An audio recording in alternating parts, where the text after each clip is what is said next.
ассалому алайкум дӯстони азиз, мухлисон ва ҳаводорони ҳамешагии варзиш, бахусус онҳое ки ба шабакаи футбол таваҷҷӯҳ доранд. Ҳамин ҳоло гузориши мустақими мо аз ҷараёни бозии нахусти интихобии рохат ба ҷоми Осиё 2024 аз маҷмаи оби шаҳри Душанбе манзури шумо мегардад ва дар нахустин бозӣ дастаҳои мунтахаби Миянмар ва Фаластин бо ҳам рақобат мекунанд. Ва бинандаи азиз, хотиррасон мекунем ки ин бозиҳои интихобӣ имсол ҳам дар ҷумҳурии Тоҷикистон, пойтахти кишварамон шаҳри Душанбе баргузор мешавад ва дастаи ғолиб дар ин гурӯҳ ҳатман ба мусобиқаи қаҳрамонии Осиё ки соли оянда дар Таиланд баргузор мешавад роҳ хоҳад ёфт. Ва ин хотир ба ҳама дастовбарон мехоҳем аз ҷумла тими футзали Тоҷикистон ки бояд як натиҷаи хуберо дастаи мо дар ин бозии хонагӣ ки мизбонӣ мекунад дар даст дошта бошад. Ҳама чиз барои ин рақобат омода аст ва ҳоло воруди дастаҳоро ба майдон хоҳем дид. Майдоне ки ҳамеша мизбони рақобатҳои сатҳи байналмилалӣ аст. Хотиррасон мекунем ки имсол дар ин толор бозиҳои ҷоми кафа баргузор шуд оид ба футзал байни дастаҳои мунтахаб ки ин аввалин бор буд ва мо умедвор ҳастем ки бозиҳои интихобиам дар сатҳи баланд баргузор мешаванд ва рақобатҳо ҷолибу хотирмон баргузор хоҳанд шуд. хуб, футзалбозони дастаи Таиланд, Миянмар мазарат бо либосҳои сафед ва Фаластин бо либосҳои сурх бозӣ мекунанд ва чун анъана қабл аз оғози рақобат суруди миллии ҳар ду кишвар садо медиҳад ва мо баъдан албатта дар мавриди ҳайати дастаҳо барои шумо гуфта мегузарем. Ва ҳоло биёед таваҷҷӯҳ мекунем ба суруди миллии Миянмар.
خب بیننده عزیز ارجمند برمیگردیم با ادامه گزارش مستقیم خود از جریان بازی دسته های منتخب میانمار و فلسطین که همین حالا بازی نخست گروه بازی های انتخابی آغاز می شود و خاطررسان میکنیم بیننده عزیز که همین حالا دسته های میانمار و فلسطین در گروه ای بازی های انتخابی که مکان شهر دوشنبه است با هم رقابت میکنند و هیئت داوران را بیاید برای شما معرفی کنیم.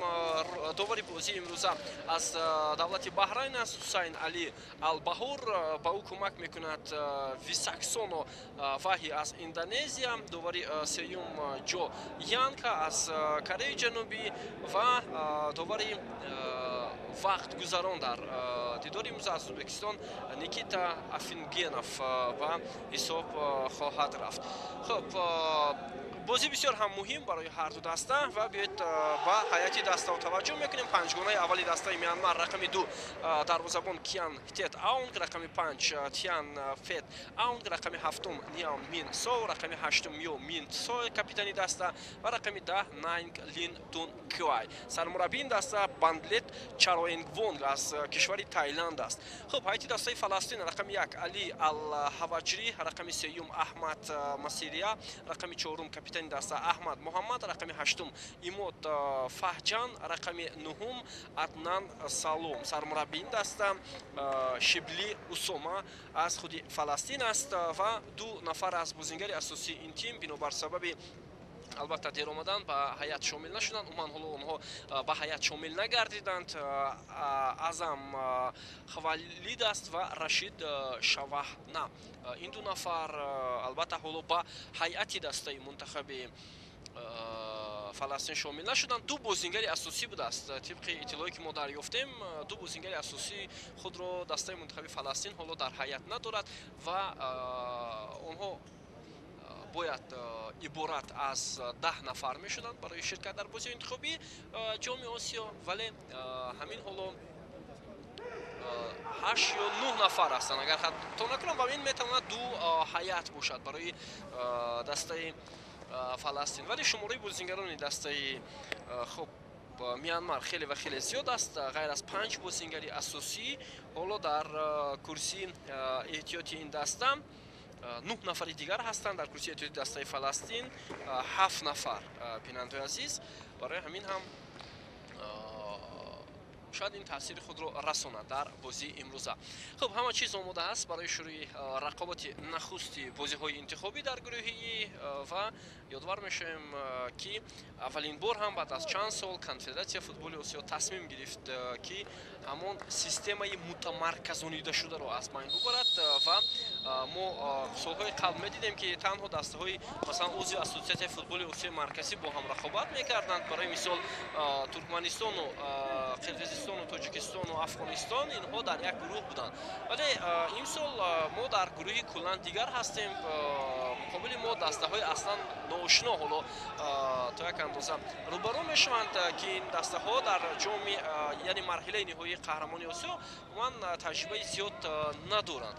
خود میانمار تنها یک مرتبه سال 2018 در مرحله نهایی جام آسیا اشتراک کرده است. ما این چیز رو بعدا گفتم میگذاریم و فلسطین باشد تا سالهای 2005 همیشه اشتراکچی بود، ولی سالهای اخیر عموما از گروه از مرحله انتخابی به دوره‌های دیگر راه نمی‌یافت. برای همین هم برای تیم فوتزالی تاجیکستان که تجربه خیلی بلند دارد حالا یک ضربه بسیار هم خوب و این ضربه که از جانب ایمود فهجان اجرا شد با پهلوی دروازه میانمار رسید و از میدان بیرون رفت. بهترین وضعیت گلزنی بود برای فلسطینی ها، ولی تو با پهلوی دروازه رسید و در این گروه به نظر من یکی از دسته‌هایی که فاوریت است این تیم فوتزالی تاجیکستان است برای برآمدن از گروه و بعدا میتواند میانمار از روی اون بازی‌هایش فاوریت باشد و دسته‌های دیگر هم امکان دارند مثلا فلسطین و هندوستان، ولی فلسطین در هر بازی انتخابی که سال‌های اخیر اشتراک میکند نتیجه خوب به دست آورده نمیتواند.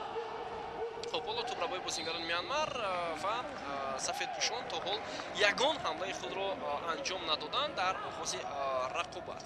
خب بازی عبارت از 20 دقیقه است بیننده عزیز در فوتزال و البته هر ثانیه هر لحظه که توپ از میدان بیرون می شود و هر لحظه که بازی باز داشته می شود وقت هم نگاه داشته می شود. برای همین حالا اینک قریب 1 دقیقه و 23-24 ثانیه گذشته است از این رقابت. حالا ادامه حمله بازیگران دسته فلسطین و دومین فرصت گلزنی برای آنها در بازی امروز. عدنان سالوم در این لحظه ببینید چگونه موقع خوبی گلزنی رو از دست داد. بیاید بار دیگر توجه میکنیم و این حمله به نتیجه به انجام رسید. دفاع کردن بازیگران میانمار و معلوم می شود که بسیار تکنیکای خوب هم دارند بعضی از بازیگران دسته فلسطین و جریان بازی نشان خواهد داد که تا کدام اندازه آنها تکنیک خود را خوبتر استفاده میکنند. ولی یک چیز عجیبش آن است که حالا در دسته میانمار 4 بازیگر دوم که اصلا آنها 4 بازیگر اول روی وصل میکنند طبیعتا در فوتزال همین گونه تغییرات صورت میگیرد. حالا آماده هستند برای با میدان برآمدن و زیاد از 1 دقیقه هم قریب 2 دقیقه گذشته باشد سرمربی دسته میانمار میخواهد که تأخیرات با عمل دارد. حالا دروازه‌بانی دسته فلسطین به بازی همراه میشود. دروازه دسته فلسطین خالی است. بسیار یک خطاگی خیلی کلان بوده میتواند این اما دفاع کرد در این لحظه احمد مصریه و فرصت نداد با بازیگران دسته میانمار که این حمله را خوب انجام دهند. حالا کاپیتان دسته فلسطین از پهلوی میدان عدنان سالوم و ضربه او بسیار ضربه سخت ولی تو بالاتر از دروازه میانمار از میدان بیرون میشد. الکی تغییرات انجام شد در هیئت دسته میانمار. بیننده عزیز 4 بازیگر میدان که از دقیقه اول به میدان آمدند ترک گفتند و حالا ما فوتبالبازان ذخیروی که از کرسی احتیاطی به میدان آمدند برای شما میگوییم. رقم 6 توت وایتون یک امکانات خوبی دیگر برای فلسطین. خب رقم 6 گفتیم تات وای تان. خب بازیگران دیگر رقم 4 میو زد آنک 2 نفر شد و 2 نفر دیگر اینها رقم 11 هلانگ مین تان و رقم 3 کوکو لوین. حالا منصب کوکو لوین با توپ از خط دفاع حمله دسته میانمار آغاز می شود. فرصت برای آنها پرتو به کنار میدان و وضعیت خوبی گلزنی بود برای میانمار. این اولین امکانیت در دقیقه 3 هم پیدا می شود برای دسته میانمار اما ضربه که اجرا گردید از جانب تات وایتان اون وارد دروازه دسته فلسطین نمی شود. بیاید توجه میکنیم پرتاب خیلی خوب بود زمینی و یک بازیگزاری عالی اما فوتزالبازان و بازیگران دسته فوتزالی میانمار موفق نمیگردند برای ادامه دادن حمله خویش. حالا با توپ بازیگران دسته میانمار امکانیت ادامه دادن حمله فلسطینی ها وجود دارد و همین حالا باز با توپ کاپیتانی دسته در دسته فلسطین موقعیت هست برای آنها. بسیار از لحاظ ترکیب‌آرایی و نگاه داشتن توپ خیلی خوب بازی دارند فلسطینی ها و سالهای اخیر البته پیشتر سالهای پیش از کشورهای عربی تنها دسته های فوتزالی کویت همچنین بعضن وقت با دسته فوتزالی بحرین رو می‌بینیم بسیار نتیجه خوب نشون میدن. البته پرقوت هم بودن اما سالهای اخیر ببینید که حتی قطر، عربستان سعودی، امارات، خودی فلسطین، عراق بسیار دسته های خوب هم هستند و اکنون میتوانند مبارزه را باز هم پرشدت کنند.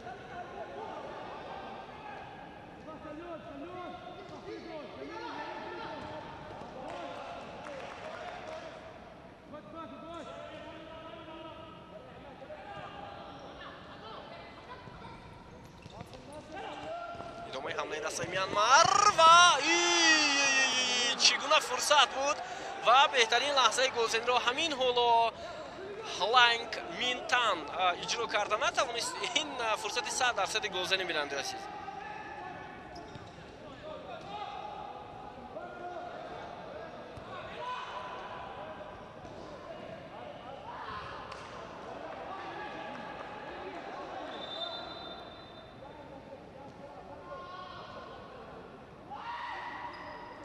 خب اینک باز بازیگران اولی دسته میانمار به میدان میآیند که ما برای شما آنها را گفته بودیم.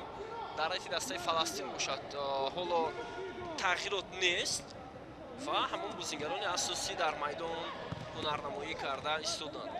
اینک قریب 5 دقیقه می شود که آنها عوض نمی شوند. کاپیتانی دسته حالا با توپ احمد محمد، پسی عدنان سالوم بازیگزاری میکنند بازیگران دسته فلسطین و برای توپگیری هم موفق شد. حالا بازیگری دسته فلسطین فرصت برای آنها و چگونه یک امکانیت خوب رو ایماد فهجان خوب استفاده برده نمیتواند و بهترین لحظه گلزنی بود برای تیم فلسطین. خیلی هنرنمایی خوب از جانب آنها هم انجام داده می شود بیننده عزیز. خب اصلا در بازی انتخابی 31 دسته عضو کنفدراسیای فوتبال آسیا شرکت میکنند. از شماره زیادی دسته و بعضی آنها البته تیم های ملی ندارند، اشتراک نمیکنند در بازی انتخابی و بعضی آنها هم حالا همراه نشدند و بازی انتخابی باشد این زمان در 8 کشور برگزار می شود. حالا وضعیت بسیار خوب در تایلند هم بازی انتخاب برگزار می شود ولی تایلند مستقیما روخت گرفته است به مرحله خب نهایی مسابقه. ترکمنستان از چی باشد که از ادامه مسابقه دست کشید. در قرعه کشی هم اسم ترکمنستان نبود. کنفدراسیای فوتبال آسیا هم آنها را هرچند به گروه شامل کرد ولی بعدا ترکمنستان از گروه بیرون کرده شد. دسته باید در یک گروه قرار می گرفت با خطای و هنگ کنگ. یک ضربه بسیار خوب اما سوی دروازه‌بان دسته فلسطین علی الحوجری. حالا ببینید چگونه ضربه سختی بازیگری رقم 7 نیین مین سوی و حالا بازیگران فلسطین دفاع میکنند. اینجا معلوم میشود که در دسته فلسطین یک نفر به میدان میآیند، یعنی عوض شوی دسته جمعانه نیست. شاید 4 بازیگری در یک سطح برآمد کننده در این دسته دیده نمیشود. حالا پرتاب خیلی بلند و توپ از میدان بیرون میشود. خب بعدم بازی دیگر در گروه های دیگر صورت میگیره. مثلا در عربستان سعودی خودی دسته میزبان اندونزیا، افغانستان، مکاو وارد رقابت میشوند. امروز بازی ها شروع میگردد. در گروهی اس باشد در قرقیزستان، ایران، لبنان، مالدیو دسته میزبان بازی میکنند. در گروه دی باشد در مغولستان، ویتنام، کره جنوبی و نپال وارد رقابت میشوند. در گروه ای گفتیم دسته‌هایی که در دوشنبه هستند. در گروه اف کویت، بحرین، تیمور شرقی و برونی بازی ها در بحرین صورت میگیرند. در گروه جی ازبکستان، عراق، مالایزیا، کامبوجا بازی ها در همسایه کشور ما صورت میگیرند. امروز آغاز میشوند. در گروه اچ باشد ژاپن، تایپی، چین و استرالیا و بعدا 15 دسته که از این گروه ها نتیجه خوب به دست میارند رو خط میگیرند به مرحله نهایی مسابقه که سال آینده گفتیم ماه اپریل برگزار می شود در شوهیگری تایلند. بازی انتخابی باشد 7 تا 13 سپتامبر حالا در کشورهایی که ما نامبر کردیم صورت خواهد گرفت.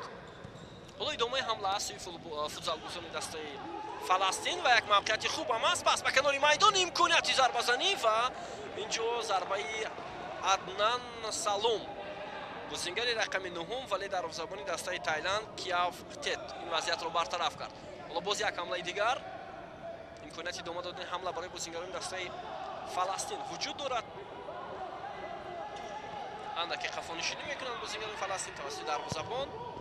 پرتاب بینهایت بلند و اکنون با توپ بازیگران میانمار امکانیت ادامه دادن حمله هست و ضربه بسیار خوبی کوکولیوین توپ از پهلوی دروازه از میدان بیرون میشود. خب دوباره حالا با یک نفر اینجا یک قاعده غیرممکن حساب کرده میشود از سوی دسته فلسطین و ما میدونیم در قاعده فوتبال همین گونه است. دسته که مراتب ششم قاعده بازی رو ویران میکند و در موضع او دم پنالتی داده میشود. خب در بازی انتخابی که قبلا برگزار شده بود ماه می سال 2022 زیرا اون زمان دسته ها رو خط میگرفتند به جام آسیا 2022. خب در اون دسته ما البته در یک گروه бо тимҳои пурқуввати минтақа қарор дошт, аз ҷумла бо худи Ӯзбекистон, Афғонистон ва баъдан Непал.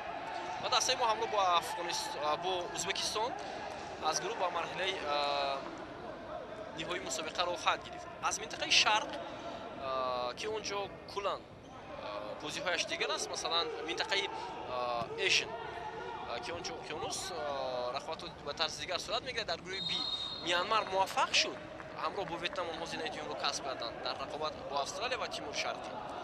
Аммо баъдан онҷо боз бозиҳои даври ниҳоӣ баргузор шуд. Масалан Мианмар бо Индонезия бо дастаи минтақаи дуюми минтақаи Asian бозӣ кард ва дар равни нимниҳоӣ Мианмар шикастро бо ҳисоби 6-1. ва баъдан Ветнам аз Тайланд мағлуб шуд. ба ин хотир Мианмар бо Ветнам бозӣ карданд барои як роҳхат барои ҷои сеюм ва финал миёни Тайланду Индонезия баргузор шуд ки аз рӯи зарбаҳои пенал Тайланд ғалаба карда буд. ва Мианмар ҳамонҷо мағлуб шуд аз Индонезия ва роҳхат гирифта натавонист. ва ҷоми Осиё ки соли гузашта баргузор шуда буд дар Кувайт моҳи сентябр то октябри соли гузашта ва албатта дастаҳои иштирокчӣ бо шумули Тоҷикистон буданд, вале Мианмар, Фаластин ҳам иштирок накарданд. Фаластин ҳам дар гурӯҳ зинаи охирро ишғол кард ҳамроҳ бо Лубнон, Арабистони Саудӣ, Умон. онҳо аз Арабистони Саудӣ бо ҳисоби 5-4 мағлуб шуданд. идомаи ҳамлаи дастаи Фаластин дарвозабон зарба мезанад. чо дарвозабони дастаи Фаластин Али Ал-Ҳаваҷри хеле хуб бозӣ дорад ва бештар талош карда истодааст ки ба сифати бозингари панҷум ба дастааш кӯмак намояд. ҳоло дақиқаи нӯҳуми рақобат ҳам наздик шуда истодааст ва ҳисоб кушода нашудааст 0-0. бозии нахусти гурӯҳи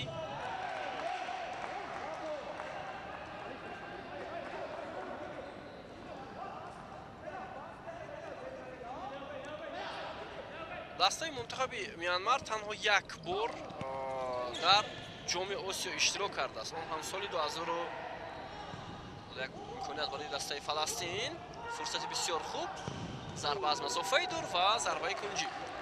ва соли 2018 бинандаи азиз онҳо иштирок карданд дар худи Мианмар мусобиқа баргузор шуда буд. Дар Тайван, маъзарат, дар Тайван баргузор шуд ва Мианмар онҷо дар марҳилаи гурӯҳӣ иштирок кард.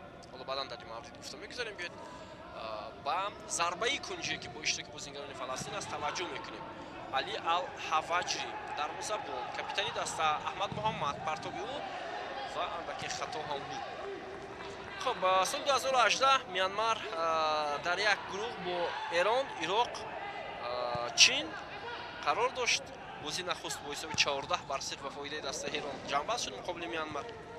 дар бозии дуюм онҳо аз Ироқ бо ҳисоби 3-2 мағлуб шуданд ва дар бозии сеюм аз Чин бо ҳисоби 5-3 ва ҳамин тавр дар нахустин иштироки худ дар ҷоми Осиё даста ноком шуд.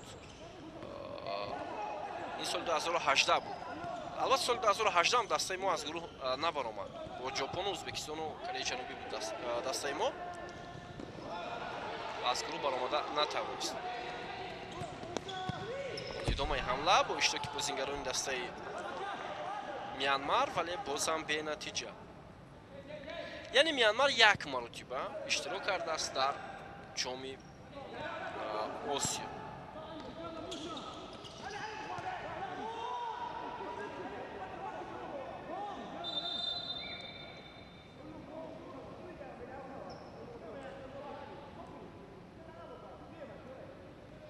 тими Фаластин мо болотар ишора кардем ки дар ҷоми Осиё солҳои 2001, 2003 ва 2005 иштирок карданд. 3 маротиба ва солҳои охир умуман иштирок накарданд. ва ҳамон соли 2005 дар охирин иштироки худ даста то ба бозиҳои ҳассоси мусобиқа роҳ хоҳад гирифт, махсусан даври нимниҳоӣ ки аслан ба тарзи дигар мусобиқа сурат мегирифт, роҳ ёфт.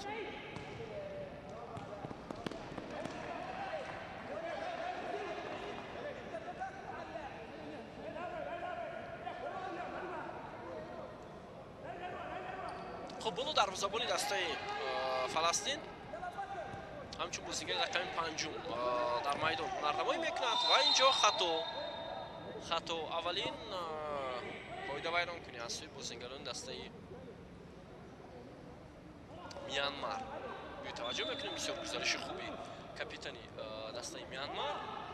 Аммо дар ин лаҳза хато содир шуд.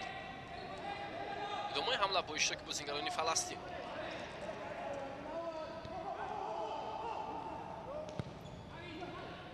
партоби дақиқи дарвозабони дастаи Фаластин ва андаке барои нигоҳ доштани тӯб муваффақ намешавад. бозигари рақами панҷум Мусо Ҳарара ки ҳоло дар майдон аст, аз курсии эҳтиётӣ ба майдон омад. Мусо Ҳарара пас ба дарвозабон ба мазорат капитани даста Аҳмад Муҳаммад ва зарбаи рост ба пои бозигарони дастаи Мянмар мерасад, бармегардад.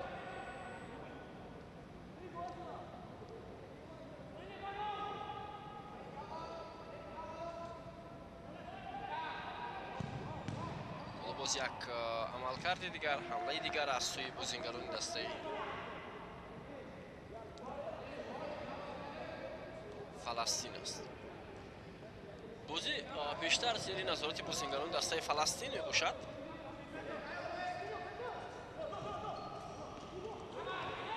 Аднан Салом аз ё намегзарад, вале тӯбра бои бозигарони дастаи Фаластинро мебинем. имконияти пас додан вуҷуд дошт. бозигари дастаи Мянмар хуб бозӣ кард. Лиен Мин Сой барои бартараф кардани ҳамлаи ҳариф.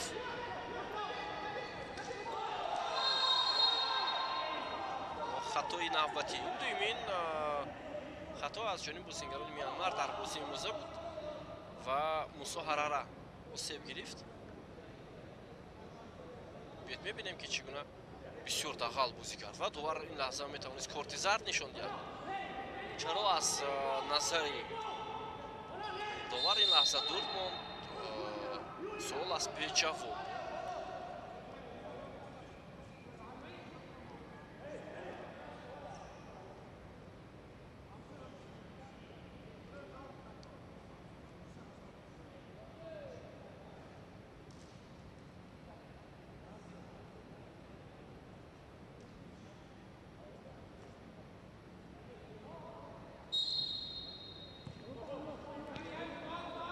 Аҳмад Муҳаммад, Аднан Салом.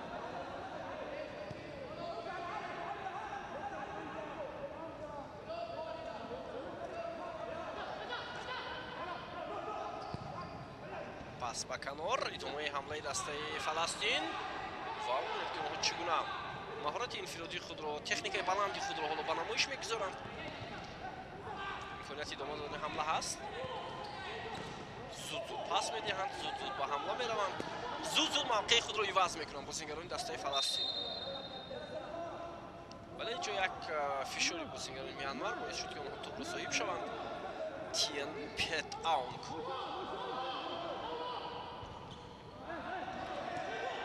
муваффақ намешавад бозигарони Мянмар. паси хато ва довар ишора мекунад ки бозӣ идома дорад. имконияти идома додани ҳамла ҳаст ва зарбаи Мусо Ҳарара хато меравад. ин зарба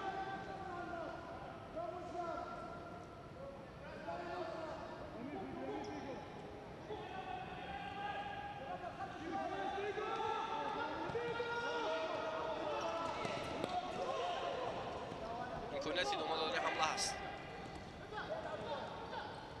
бо иштироки бозигарони дастаи Фаластин ва корти зард аст инҷо бе ягон шаку шубҳа. корти зард ба бозигари дастаи Мянмар нишон дода мешавад. Нанг Лин Тан Кяо.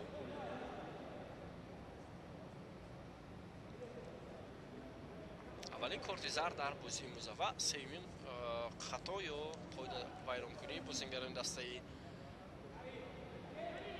Мянмар дар рақобати имрӯза.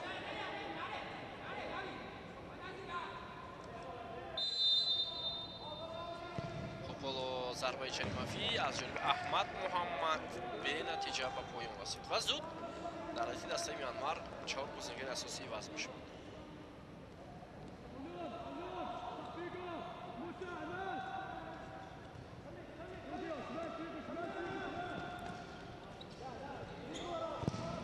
идомаи ҳамлаи гузингарони Мианмар аммо бенатиҷа.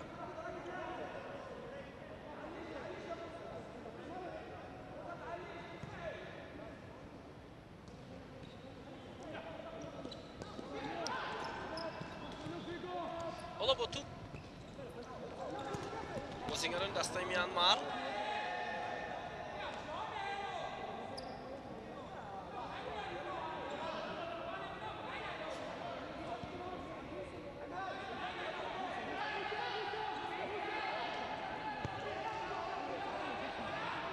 хеле партови баланд ва бозингарони футзали Фаластин ҳоло бештар тупро зери назорати худ доранд ва бештар наздик мешаванд ба ҳамла бо таркибурӯии хиш. онҳо наздик ҳастанд барои кушодани ҳисоби бозӣ. аут. туп аз майдон берун шуд.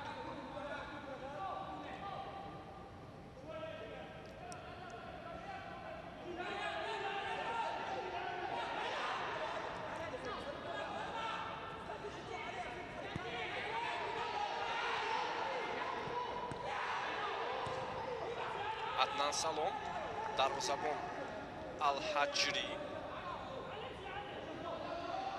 Алҳавачи. боз як зарбаи дигар ва инҷо аз ҷониби Имод Фаҳҷон. хато. зарбаҳои бозингарони дастаи Фаластин хато меравад.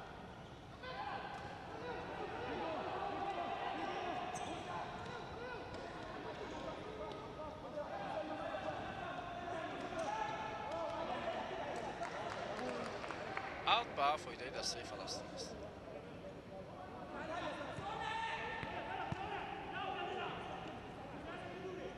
хуб, имконияти идома додани ҳамла ва рафтан ба ҳуҷум вуҷуд дорад барои дастаи Фаластин. дарвозабон ҳам ҳоло дар нимаи майдон онҳо ҳеҷ хатареро эҳсос намекунанд. онҳо мехоҳанд ҳисобро баробар кунанд. барои ҳамин дарвозабонро дар хати охир намегузоранд. дарвозабон аз нимаи майдон гузашта аст. агар дар нимаи майдони худ бошад, довар баъд аз 4-5 сония ҳатман ишора мекунад ки бояд тупро ба бозӣ даровад. ҳоло фурсати бисёр хуб барои бозингари дастаи Мианмар, аммо бозингари рақами 11 Ҳланг Мингтан мисли бозӣ кард ки шояд аслан бозингарони ҳаваскор, онҳое ки дар шояд берун аз сатҳи профессионалӣ ҳастанд бозӣ мекунанд.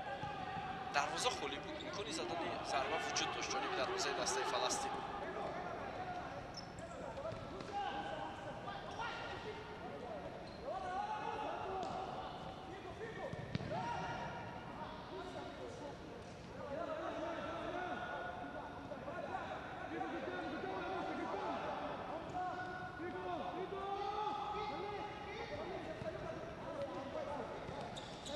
бозам фурсат барои бозингарони дастаи Мианмар наздик мешаванд ба дарвозаи Фаластин. 4 дақиқаи дигар боқӣ мондааст. вале 4 дақиқа метавонад 8 дақиқа 10 дақиқа давом кунад. таймаут гирифта мешавад аз ҷониби сармураббии дастаи Фаластин. ҳоло мебинем ки чӣ дастур медиҳад сармураббии ин тим ба шогирдонаш. ва сармураббии дастаи Мианмар ҳам ҳоло дастур дода истодааст ки бояд чӣ гуна бозӣ кунанд ҳар ду мураббӣ.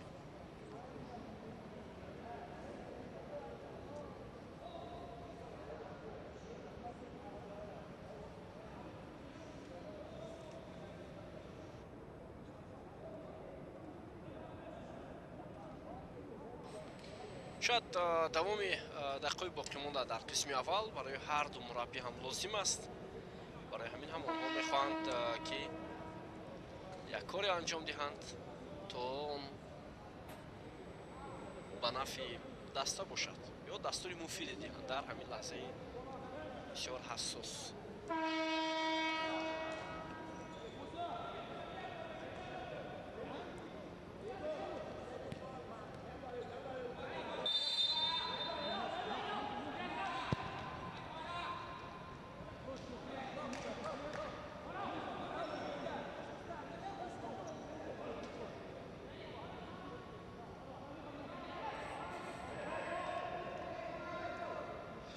خب بیایید متوجه میشویم با حمله بازیگران دسته فلسطین و پاسی بسیار خوب اما جو با توپ دیرتر رسید. بازیگری دسته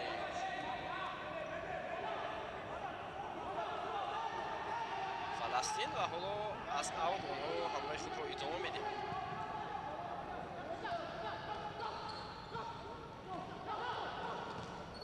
یک بازیگزاری بسیار هم خوب ضربه باید انجام شود و گل حساب شده می شود در بازی امروز. موسی حراره حالا توانست دروازه دسته میانمار رو رخنه کند و حساب رو 1-0 نماید. بسیار امکانیت خوب است برای دسته فلسطین و اونها از این فرصت خوب استفاده بردند. خیلی ترکیب روی اولی بیا توجه میکنیم اینجا اندر یک دیگر بازی کردن دو بازیگر این دسته باعث به یک شدن حسابی بازی شد. واقعا هم از میانمار که خیلی جدی بود ما گمان کردیم یک دسته خیلی میتواند رقابت پذیر باشد، اما حالا از لحاظ حمله ها از لحاظ به میان آوردن فرصت های گلزنی اونها قفا میمونند.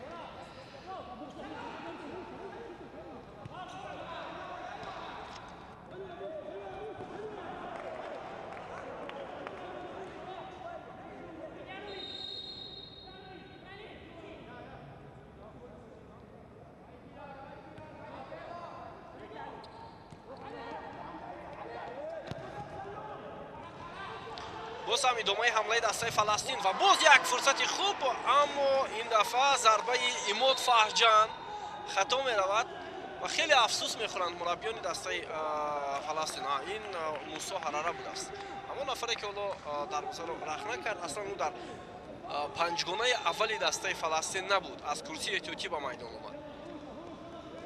حالا دروازه‌بان تیم میانمار اندکی آسیب گرفت. کیاف هتت آونگ با کمک طبیبان نیاز دارد.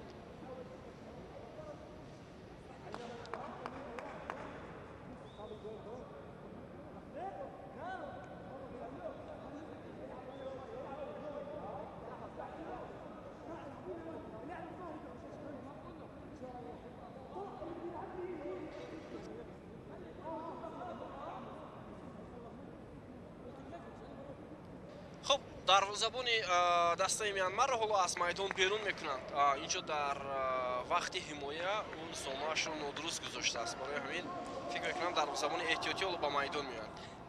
نیا تاند و این اولین بار در بازی امروز میشود که دروازه‌بان عوض میشود.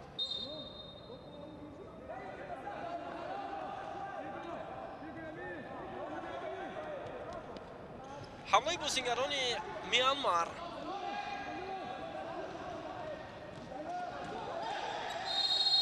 خطا از جانب بازیگری دسته فلسطین صورت میگیرد. خطاها 3-3 شدند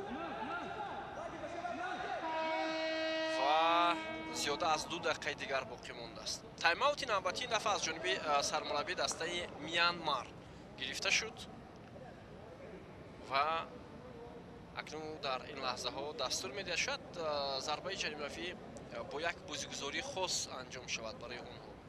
حالا وقت نشان میدهد که اونها چگونه بازی میکنند در همین لحظه ای که امکانات مساعد به میان آمده است. خب هم سرمربی دسته فلسطین اسامه شبلی و هم کاپیتان دسته احمد محمد هر دو دستور داده شدند به هم دیگر، یعنی به دسته، و من کاپیتان دسته رو هم در میدان همچون نفری مربی میشناسم، نفری که باید بیشتر با бозингарон дастур диҳад ё онҳоро роҳнамоӣ кунад дар майдон. ҳоло капитани дастаи Фаластин бисёр нақши хуб гузошта истодааст.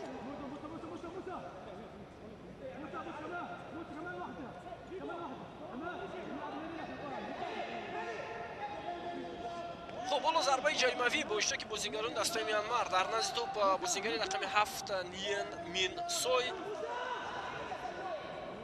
و او آماده است که ضربه را اجرا کند. تنها است در این موقع میدان. میبینیم بازیگر رقم 8 کاپیتان دسته ضربه میزند. پرتاب ضربه اجرا میشود بازیگزاری ولی به نتیجه ضربه تون پیت آون بود. بازیگری رقم 5 ضربه کنجی ولی بازیگران میانمار و این ضربه هم خطا.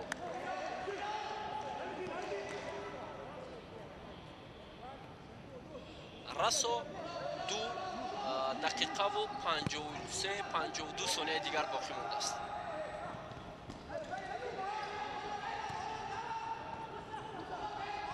امکانیت ادامه دادن حمله هست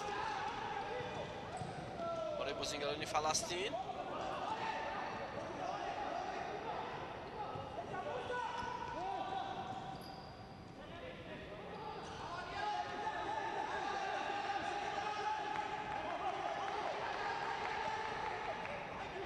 موقعیت برای بازیگران دسته فلسطین وجود دارد و توپ را برای بازیگران میانمار. امکانیت ادامه دادن حمله هست اما اینجا دیر کرد بازیگر رقم 8 دسته میانمار میان سوی کاپیتانی دسته و با موسی حرارت دوبار کارت زرد نشان میدهد. چهارمین قاعده ویران کنیم بازیگران فلسطین در بازی امروز و ضربه جایموی نوبتی.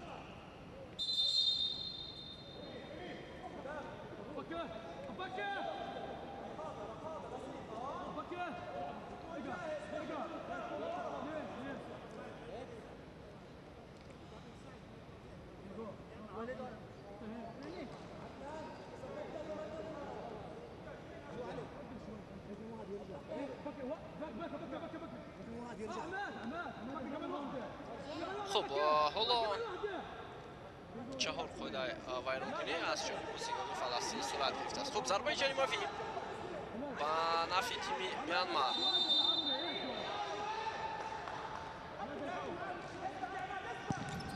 ضربه زده میشود راست اما خطا. راسو 2 دقیقه و 13 ثانیه باقی مانده است و آهسته وقت هم کم میشود.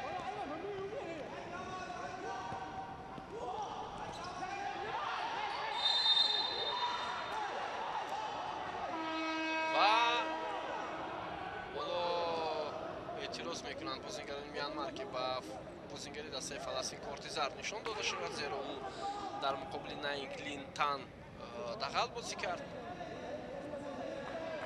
اما دوباره کارت زرد نمیده. تنها ضربه جایموی پنجمین قاعده ویران کنی از سوی بازیگران دسته فلسطین و نباید آنها با چنین خطاگی راه دهند.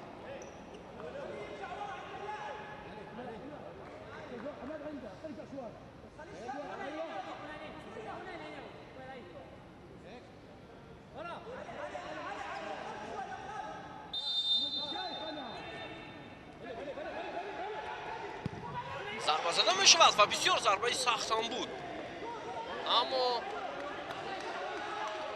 خطا رفت. ضربه بازیگر رقم 10. حالا ادامه حمله با اشتراک بازیگران دسته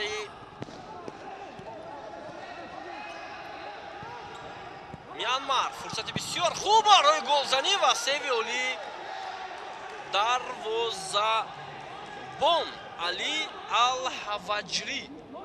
خیلی سیو عالی نشان میدهد. ببینید که محض حرکتی او باعث به برطرف کردن حمله دسته میانمار شد و این دفعه هم ضربه خطا میرود.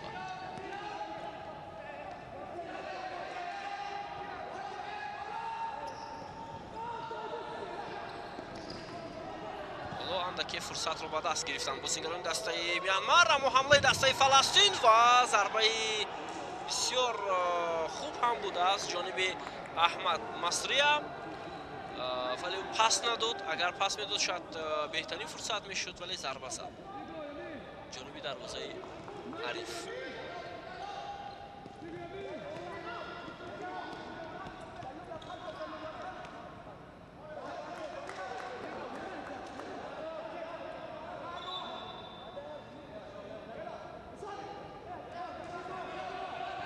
сармурабби дастаи Мянмар Банлерт Чароинвонг аз Таиланд гуфтем.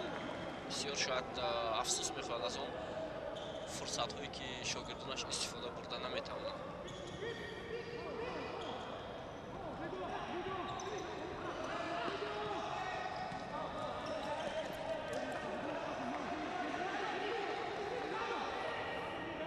мол вақт аст то поёни нимаи аввал. ҳеҷ чиз аз даст нарафтааст. бозингарони дастаи Мянмар, дарвозабони дастаи Фаластин ҳам ба пеш баромад. аммо дар он лаҳза бенатиҷа аксул ҳамлаи дастаи Фаластинро мебинем. аҳмад муҳаммад ва паси хатою имконияти идома додани ҳамла барои бозингарони дастаи Мянмар вуҷуд дорад ва тӯб аз майдон берун мешавад.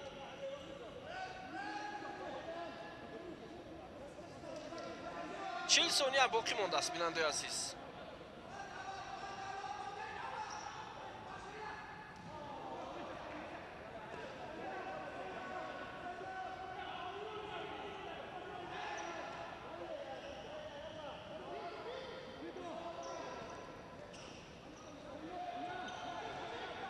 идомаи ҳамлаи дастаи Мянмар, зарба сахт буд ва ба капитани дастаи Фаластин мерасад ин зарба.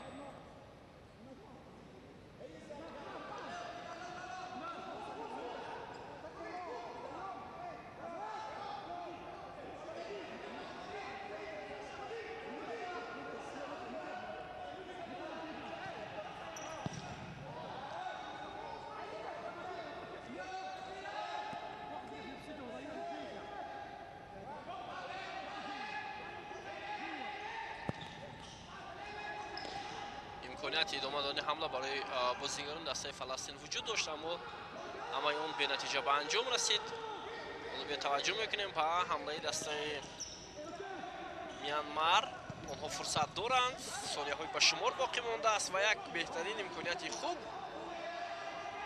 ва ҳоло вақтам ба анҷом мерасад бинандаи азиз ва қисми аввал бо ҳисоби 1-0 ба фоидаи бозингарони дастаи Фаластин бо голи задаи Мусо Ҳарара ба анҷом мерасад ва дастаҳо ба танаффус мераванд. мову шумора қисми дуюми бозӣ интизор аст, қисме ки барои ин ду даста ҳалкунанда хоҳад буд ва мо ҳатман пайгирӣ мешавем қисми дуюми бозиро. бо мо бошед.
ва ҷараёни қисми дуюми бозӣ дарҳол бозигарони дастаи Мянмар ҳамлаҳои худро анҷом медиҳанд ва як голи зебо аҷоиб бисёр ҳамлаи хуб ва аз канори майдон бо пои чап ин зарба иҷро карда мешавад аз сӯи бозингари рақами 7 Нуен Мин Со ва бубинед ки чӣ гуна ин бозингар тӯбро ба даруни дарвозаи дастаи Фаластин дар оғози рақобат равон мекунад. Дар 6 сония аввали дидор ҳоло муваффақ мешавад. Сараввал дарвозабон зарбаро баргардонид, вале баъдан бо нуги пой ин бозингар зарба зад ва ҳамин тавр муваффақ шуд.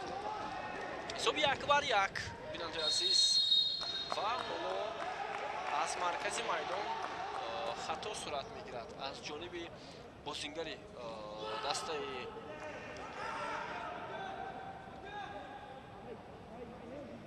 Фаластин ва зарбаи ҷаримавӣ ба нафи бозингарони тими Мянмар аст.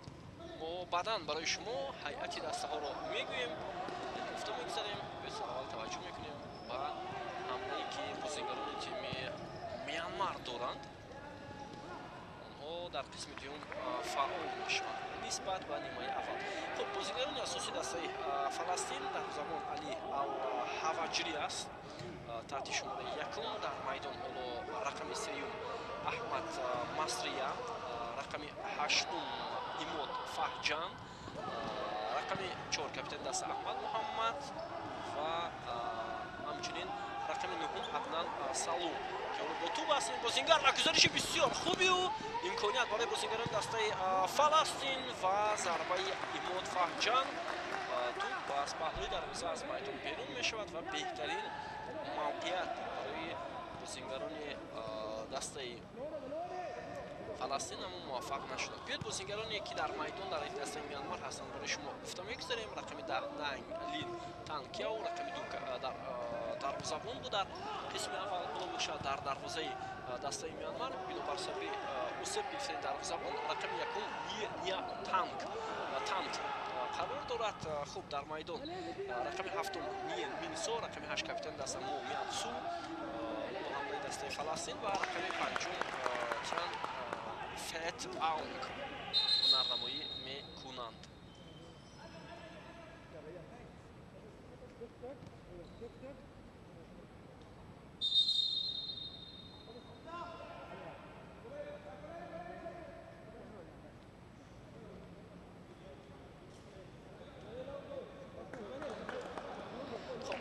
чӣ ишора мешавад чӣ як бозингари дигари дастаи Мянмар усеб гирифтааст, махсусан муаллифи гол Ниен Минсо ва шояд баъд аз як ҳаракати анҷом додааш андаке аз рӯи пои худ ҷароҳат бардошт ва ҳоло аз майдон берун карда мешавад. бозирои идома дода наметавонад бозингар ва зуд ӯро аз майдон берун мекунад. ба ҷои ҳоло ки бозингари рақами 11 ба майдон омад Ҳоланг Минтан хато кардан бозингари дастаи Фаластин ва муваффақ нашуданд дар ҳамлае ки анҷом доданд онҳо.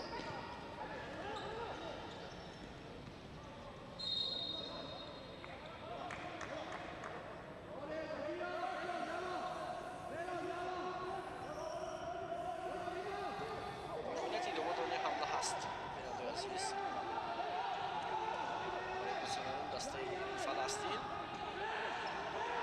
вале маълум мешавад ки дар қисми дуввум ба як партоби дақиқи дарвозабони дастаи Фаластин вале ба тӯб расида наметавонад Аднан Салум.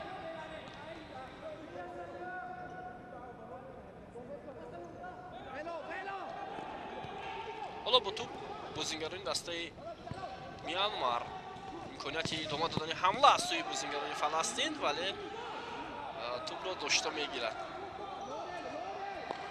дарвозабони дастаи Мянмар. боз як фурсати хуб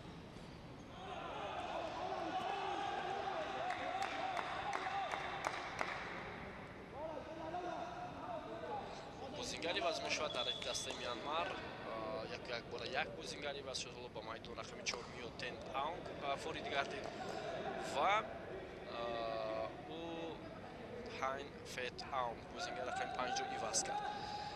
Ёдовар мешавам ки ин бозиҳои интихоби ҷоми Осиё аст ки ҳамин ҳоло дар Душанбе ҷараён дорад ва бозиҳои интихобии рохат ба ҷоми Осиё ки соли оянда гуфтем моҳи апрел дар Таиланд баргузор хоҳад шуд ва барои баромадан ҳоло дар гурӯҳ 4 даста мубориза бурда истоданд, аз ҷумла Мянмар, Фаластин, баъдан Ҳиндустону Тоҷикистон.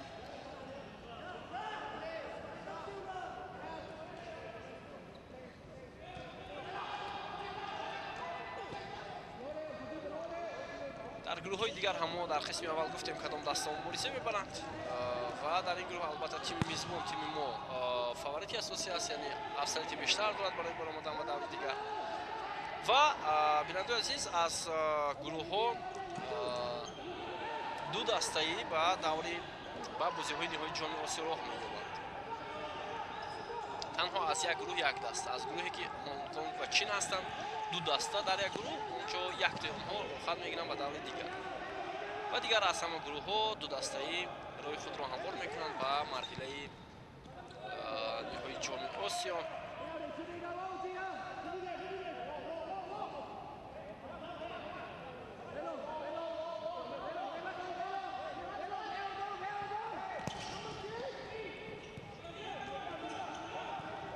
имконияти идома додани ҳамла ҳаст.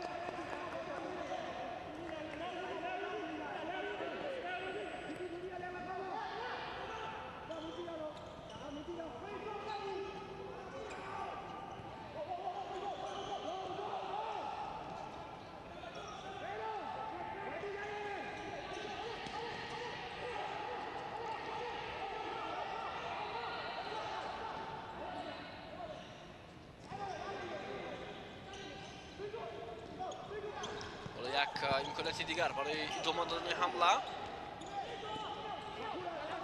ва аз канори чап муборизаи бозингарони Фаластин буд, аз ҷумла Аҳмад Муҳаммад, аммо ин бозингар муваффақ нашуд барои идома додани ҳамла. хуб, аз оғози рақобат зиёда аз 4 дақиқа сипарӣ мешавад. бинандаи азиз, ҳамлаи навбати дастаи Мянмар, зарба бо пои чап ва ин ҳам бозингари рақами 3 буд, Коколивин, ки зарбааш хато рафт. ҳамин ҳоло боз ҳам фурсати хуби идома додани ҳамла ҳаст барои бозингарони дастаи Фаластин. ва акнун тӯбравои бозингарони Мянмар зарба зада мешавад, аммо дарвозабони дастаи Фаластин пешсаф мешавад. агар дарвозабони дастаи Фаластин дар баъзе ҳолат ба пеш барояд ва ҳамчун бозингари рақами 5 ҳунарнамоӣ кунад, ин ба дастаи Мянмар андаке мушкилӣ меорад. қисми аввал ҳамин чизро нишон дод, бинандаи азиз. барои ҳамин ҳам ҳоло мо мебинем ки чӣ гуна бозӣ дастаҳо сурат мегирад.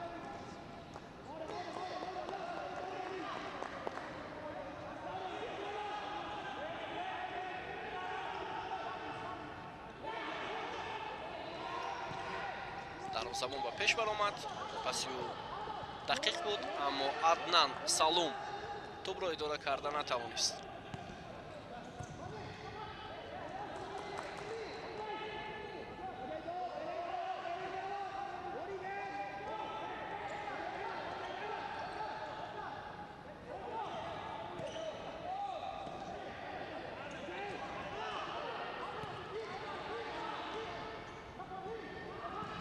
як зарбаи дигар ва тӯбро дошта мегирад. ин ҳоло дарвозабони дастаи Фаластин, аксул ҳамлаи дастаи Мянмарро мебинем, вале паси бозингар Аунг Зин О хато буд ё Коколивин буд? Коколивин, на, Аунг Зин О, бозингар рақами 13. гумон кардам ки ин бозингар дар майдон нест, аммо на. ҳоло дарвозабони дастаи Фаластин ба пеш мебарад ва зарба мезанад ки тӯб ба бозингари рақами 4 Миё Тен Аунг расид.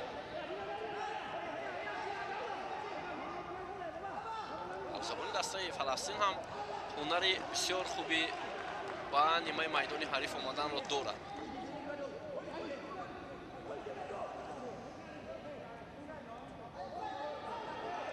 ҳоло бия таваҷҷӯҳ мекунем ба ҳамлаи дастаи Фаластин ва зарбаи хеле сахти Аҳмад Муҳаммад.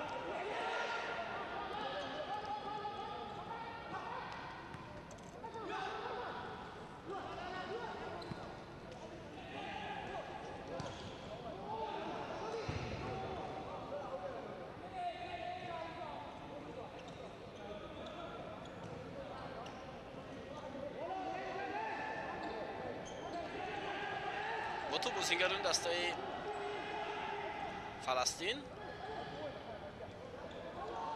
و خیلی اولی هنردمایی کرد برای نگاه داشتن تو بازیگر رقم 9 عکس حمله فلسطینی ها. خیلی امکانیتی خوب اما پسی خطا از کناری میدان انجام می شود. ضربه هم زده شد ولی اماد فهجان صد گذاشت و با ننگ لینتان امکانیت نداد.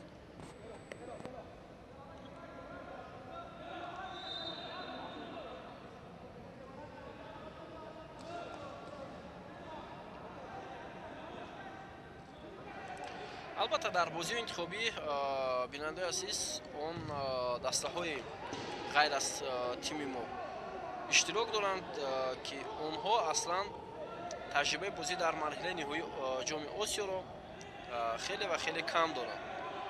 عموما که قریب ندارند. مثلا خودی دسته هندوستان از سال 99 تا 2002 باری هم در جام آسیا اشتراک نکرده است.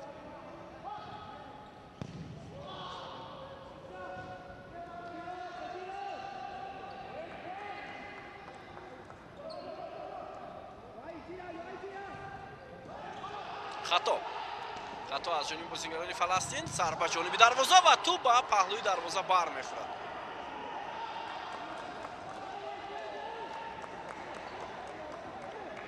ببینید چگونه امکانیت خوبی تحقیق داده حسابی بازی از جانب توین فیت آنگ وجود داشت اما ضربه به هدف نرسید.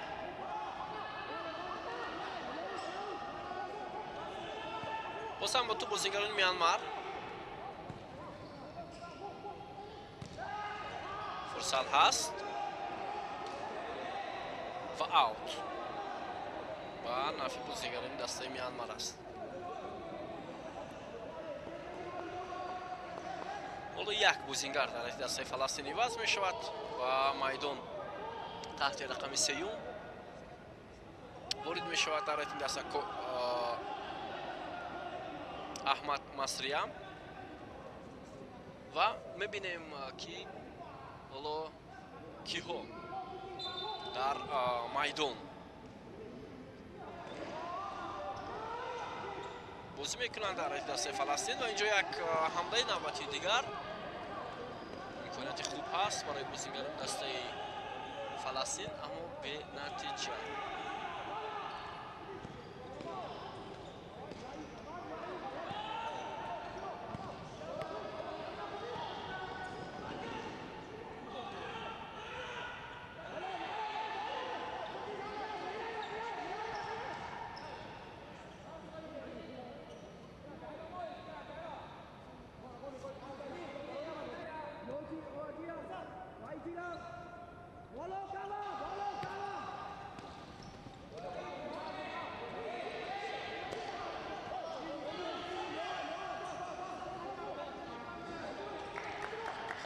نزدیکی 8 دقیقه می شود بیننده عزیز که بازی جریان دارد در قسم دوم.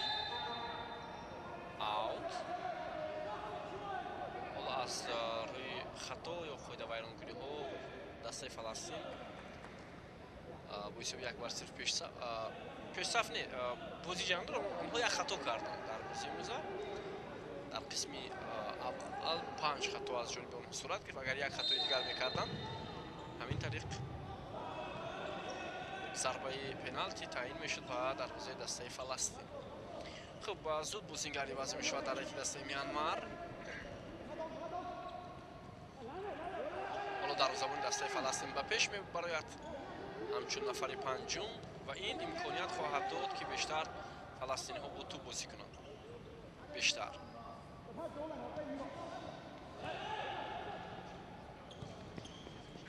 имконияти идома додани ҳамла барои бозигарони Фаластин вуҷуд дорад ва хато, аммо зарба ҳам хато рафт. бозингари Миянмар гумон кард ки дарвоза холӣ аст, зарба зад, ҳарчанд холӣ буд вале зудтар дарвозабон расид ба тӯб.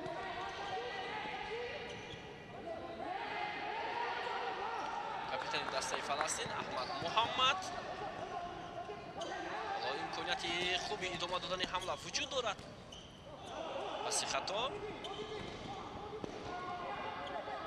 ва ҳатто бо соҳиб мешаванд бозингарони Миянмар.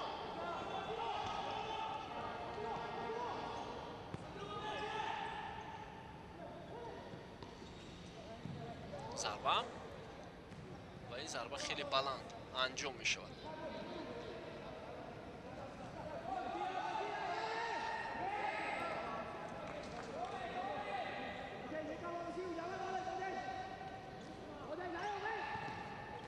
имконияти идома додани ҳамла ҳаст барои бозингарони Фаластин ва боз як комбинатсияи дигар.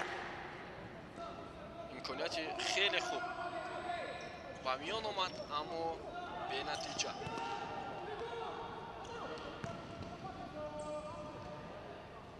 аз миёни Миянмар, Фаластин ва ҳамчунин дастаи Ҳиндустон, Тоҷикистон таҷрибаи хеле зиёдтар дорад дар марҳилаи ниҳоии чемпионати Осиё ва ҳамчунин дар бозиҳои интихобӣ. Ба ин хотир дастаи мо фаворит аст дар ин гурӯҳ, вале ин ҳарифон ҳам фикр намекунам ки ҳарифони заифтар бошанд. ба ҳар сурат бозиҳо нишон хоҳанд дод. имрӯз баъд аз ҳамин рақобат соати 19 бо вақти Тоҷикистон бозии нахусти мо бо тими Ҳиндустон баргузор мешавад.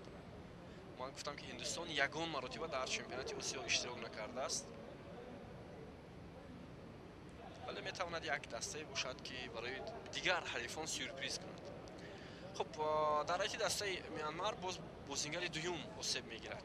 дар қисми аввал дарвозабон буд, ҳоло дар қисми дуюм бозингари рақами 4 Миё Тен Аунг ҷароҳат бардошт ва аллакай ба ҷои нафари дигар ба майдон.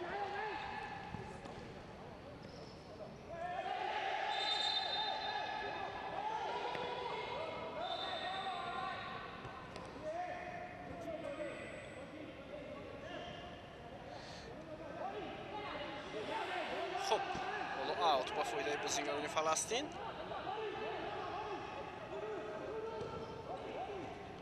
дарвозабон дар пеш аст. зарбаи ӯ ва бисёр зарбаи сахти дарвозабони дастаи Фаластин ва бисёр аҷиб аст. дарвозабони Фаластин пеш мебарад хеле зиёд ва ин кӯмак мекунад ба бозингарони дигар. дар дидори имрӯза ин чиз имконияти бисёр хуб медиҳад ба фаластиниҳо. зарбаи кунҷӣ, боз ҳам дарвозабон.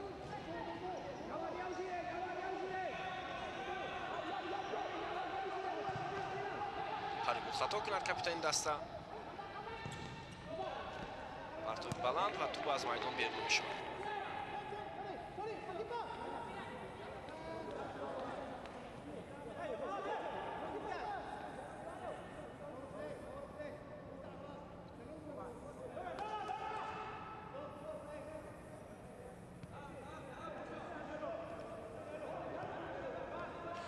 идома дорад бинандаи азиз. ва албатта яке сабаби бештар ба пеш баромадани дарвозабон ҳамон аст ки баъзе бозингарони дастаи Фаластин ҳоло каме хастаам шуданд. дар назди ман яке аз коршиносони соҳаи футзали Тоҷикистон Нодир Дусматов қарор доранд. ин чизро бисёр хуб қайд карданд ва фикр мекунам маҳз ҳамин хастагӣ ҳоло боис шуда истодааст ки бештар бо тӯб бозӣ кунанд бозингарони дастаи Миянмар. ва аллакай нафари панҷум дар ҳайати дастаи Миянмар дар майдон аст ба сифати бозингари майдон. ва мебинем ки дар дақиқаҳои баъди чӣ фурсат пайдо мешавад барои онҳо. вале дарвоза холӣ аст. бисёр фурсати хуб барои тими Фаластин замоне ки тӯбро соҳиб шаванд ва зарба зананд. ва инак бозингари панҷум зуд майдонро тарк мекунад ва дарвозабон ба майдон меояд ва дарвозабони дастаи фаластин ҳам ҳоло ба сифати бозингари майдон ба пеш мебарояд. Ин бисёр як роҳи хуби ҳарифро ба танг овардан аст. барои ҳамин ҳам бинандаи азиз дар ин лаҳзаҳое ки мо мутаваҷҷеҳ мешавем, бо ин роҳ бозингарони дастаи фаластин мехоҳанд ки ҳарифро дар ҳолати ногувор оранд, вале ёло иштибоҳ сурат мегирад, аммо туп ворди дарвоза намегардад. тамошобинони азиз, хеле имконияти хуб буд.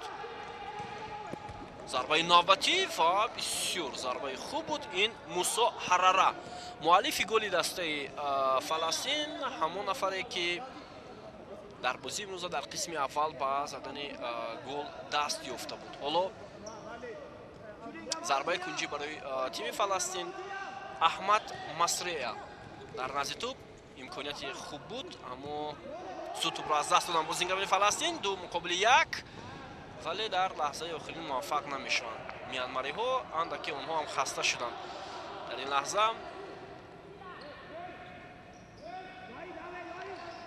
ва бозингарони дастаи Миянмар ҳоло бештар бо туп бозӣ карда истоданд. хуб, инҷо аллакай бозингарони тими мунтахаби Тоҷикистон ҳам ворди толор гардиданд ва ин бозиро тамошо доранд. барои чанд дақиқа онҳо тамошо хоҳанд кард рақобати дастаҳоро ва бисёр вазъияти хуби голзанӣ барои дастаи фаластин.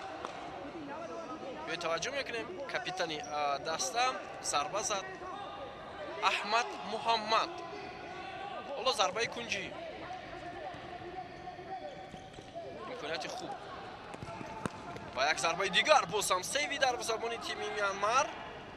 ҳоло онҳо ба ҳамла мераванд ва тӯбрабои бозингарони фаластинӣ.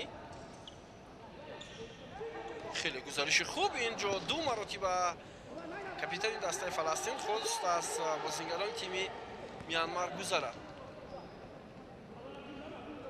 хуб, нафари панҷум ин бозингар рақами 7 аст дар айти дастаи Миянмар, Ниан Мин Со. ҳоло ӯ бо пиранҳои ранггаштигар ба майдон меояд ва акнун фурсат мешавад барои дастаи Миянмар ки бештар бо туп бозӣ кунанд. зарба зада мешавад. имконияти хуби нишон гирифтани дарвоза вуҷуд дорад, аммо бояд ки капитани дастаи фаластинро маҳкам мекунанд. ду бозингари тими Миянмар бисёр хаста шуданд. бозингарони тими фаластин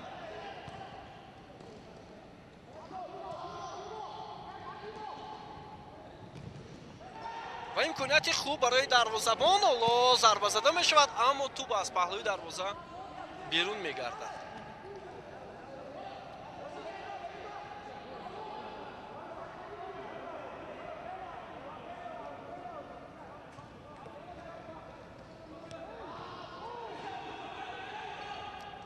имконияти идома додани ҳамла ҳаст. бисёртар мавқеъ меҷӯянд бозингарони тими Миянмар. капитани даста Минт Сое.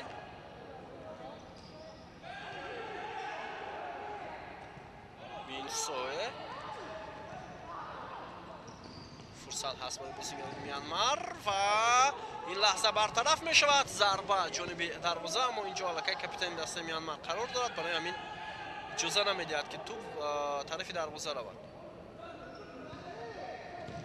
як зарбаи дигар, вале туп аз ин ҳолат аз паҳлӯи дарвоза берун шуд. хуб, ҳоло таймаути сармураббии дастаи Фаластин Усома Шибли.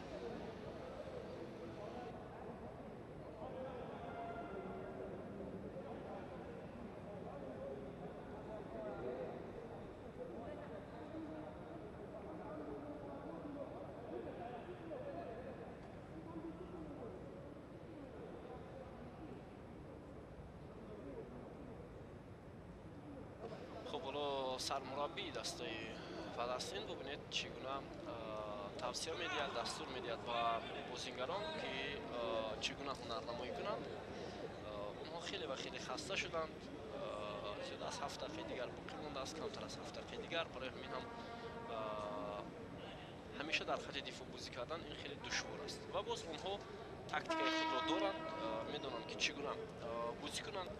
барои ҳамин ҳам дуруст бозӣ кардани бозигарони фаластин метавонад натиҷа диҳад барои онҳо.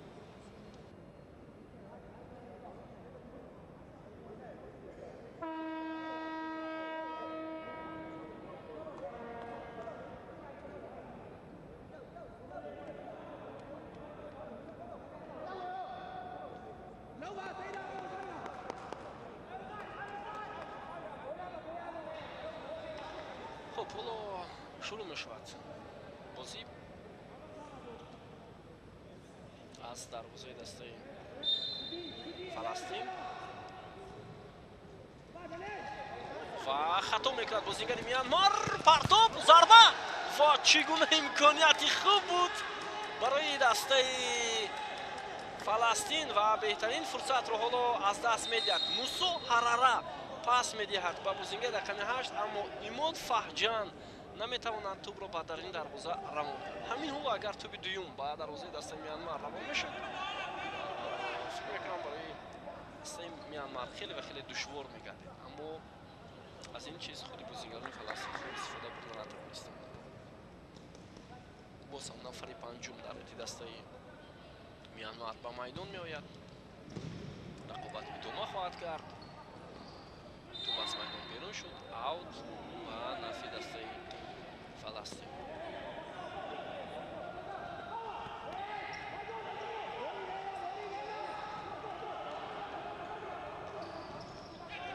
دروازه‌بان ببینید، دروازه‌بان به پیش میبرد دروازه‌بان دسته فلسطین.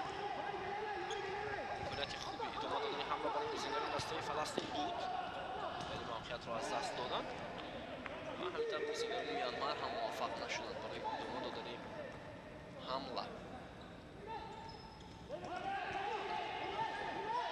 حالا فرصت هست برای تیم فلسطین.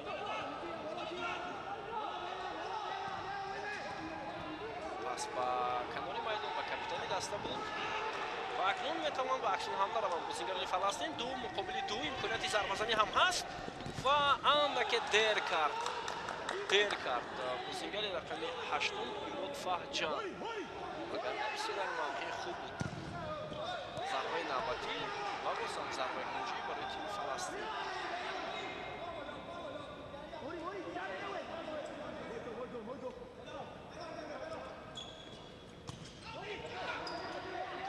ضربه باز وجود دارد و ضربه احمد مصری هم توپ از پهلوی دروازه از میدان بیرون می شود.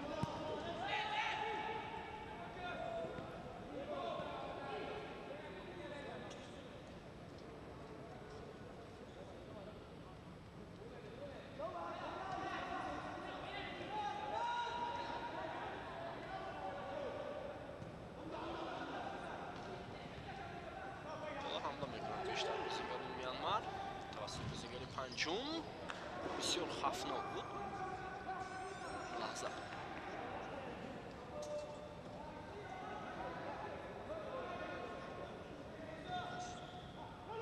حالا بیاید ببینیم با آغاز حمله دسته میانمار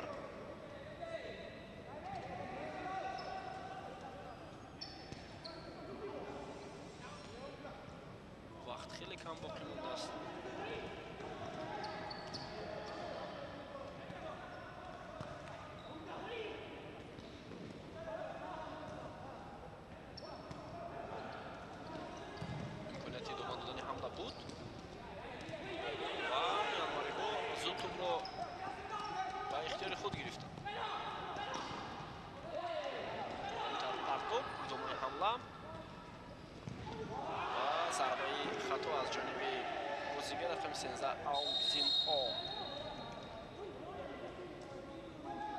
خب حالا در دسته فلسطین بازیگری وضع می شود. رقم 3 احمد مصری ترک میدان میکند و به جای او رقم 9 عدنان سالم وارد میدان می شود.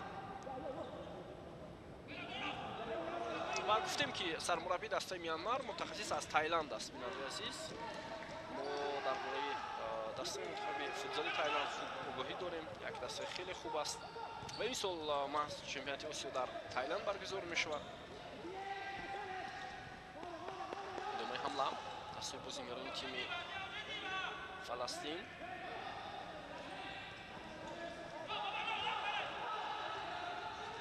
пас ба канори чап ва паси бисёр хуб, имконият идома додани ҳамла ҳаст. бозингарони Фаластин мехоҳанд рафти бозиро ба даст гиранд.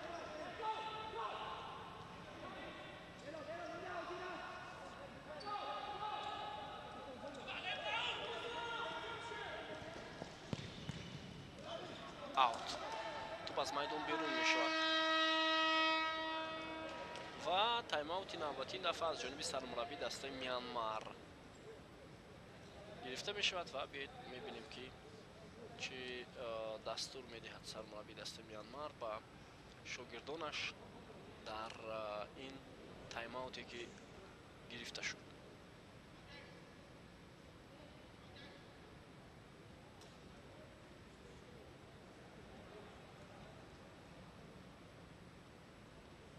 хуб, онҳо 5 нафар бозӣ мекунанд. ба ин хотир мавқеи бозингаронро мураббӣ нишон медиҳад ки чӣ гуна бояд ҳамла кард, чӣ гуна бояд бозигузорӣ ё комбинатсия анҷом дод, зеро хеле душвор мешавад акнун барои тими Фаластин. чанд вақт кам боқӣ мондааст. онҳо хеле хаста шуданд. бозингарони асосӣ қариб ки иваз намешаванд ва дар курсии эҳтиётӣ ҳам мисли бозингарони асосӣ дар як сатҳ бозӣ карда наметавонанд. шояд ба ин хотир ва мо гуфтем дар қисми аввал ки ду се бозингари асосии дастаи Фаластин ба ин ҷо омаданд. барои ҳамин боз душвортар хоҳад буд барои онҳо.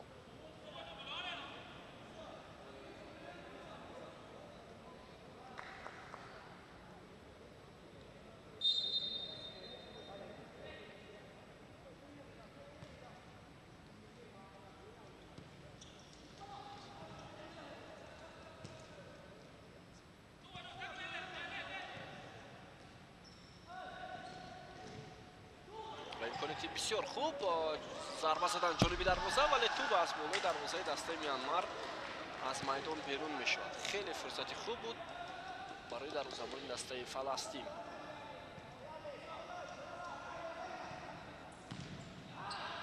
ва зарбаи хеле ҳам сахт аз ҷониби бозингари рақами 11 Ланг Минтун ва хато рафт.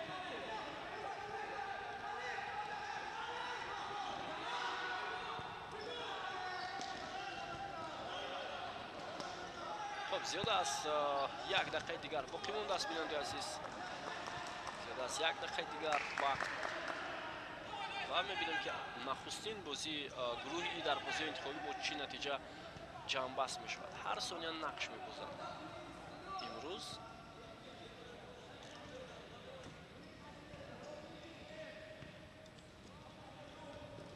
як зарбаи сахти дигар ва хато буд ин зарба.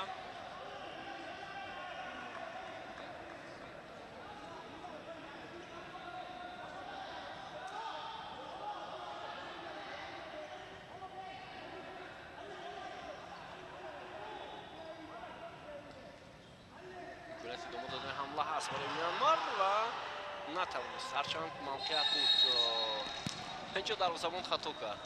туп аз дарвоза берун шуда буд. барои ҳамин бо даст тупро ба бозӣ даровард ва хатои хеле калон дар футзал аст. албатта туп аз майдон берун шуда буд. ба ин хотир дарвозабони дастаи Фаластин ҳақ надошт ки бо даст тупро зарба иҷро кунад.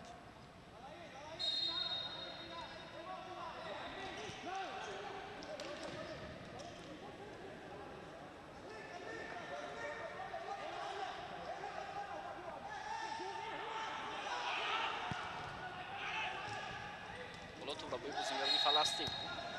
аут.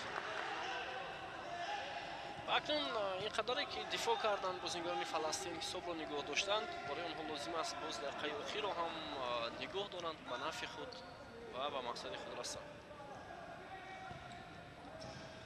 вале дар футзал мо гуфтем ки дар ҳар сония метавонад бозӣ тағйир ёбад.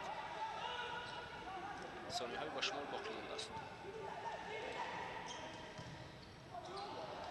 аз майдон берун мешавад.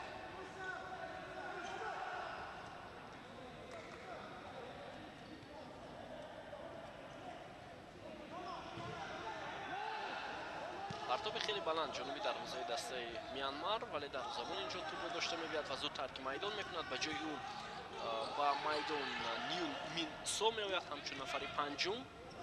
ва ҳоло фишор аз ҷониби бозингарони дастаи Фаластин ва беҳтарин фурсат буд барои бозингари рақами 5 Мусо Ҳарара.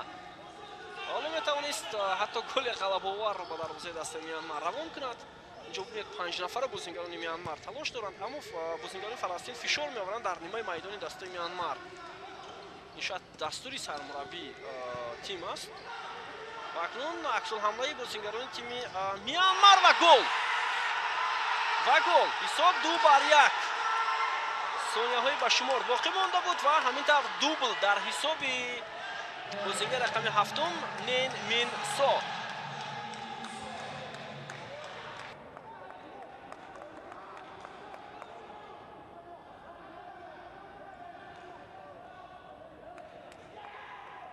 инҷо хато аз ҷониби бозингарони дастаи Фаластин сурат гирифт. онҳо прессинг карданд дар нимаи майдони ҳариф, ҳарчанд онҳо як нафар зиёдтар. бо ин хотир бисёр хатои калон аз сӯи бозингарони дастаи Фаластин дар поёни рақобат ба миён омад.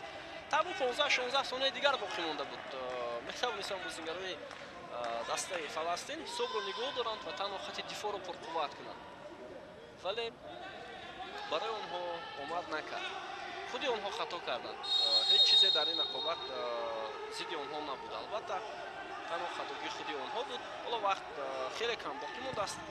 сонияҳои ба шумор ва ҳамин тавр тӯб аз майдон берун мешавад.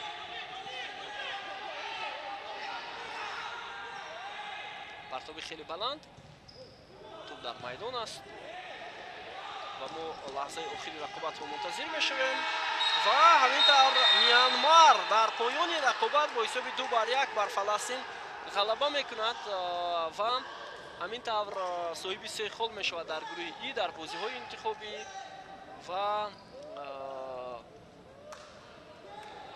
акнун ба бозиҳои оянда омодагӣ мегирад дастаи Мианмар, ки бозии ояндаи худро онҳо муқобили Ҳиндустон баргузор мекунанд ва Фаластин муқобили Тоҷикистон. бинандаи азиз, гузориши мустақими мо буд аз бозии нахусти гурӯҳи И, аз рақобати дастаҳои Фаластин ва Мианмар, ки бо ғалабаи дастаи Мианмар бо ҳисоби 2-1 ҷамъбаст шуд. бобо холборозада будам, ки бозиро барои шумо бо ҷамъи ҳамкоронам таҳия кардем, пешкаш намудем. сиҳатманду пирӯз бошед. то гузориши навбатӣ соати 19 бозии Тоҷикистон ва Ҳиндустонро пайгир бошед ва ҳатман ба тими миллии футзаламон дар ин бозӣ ҳассос қарор мехоҳем.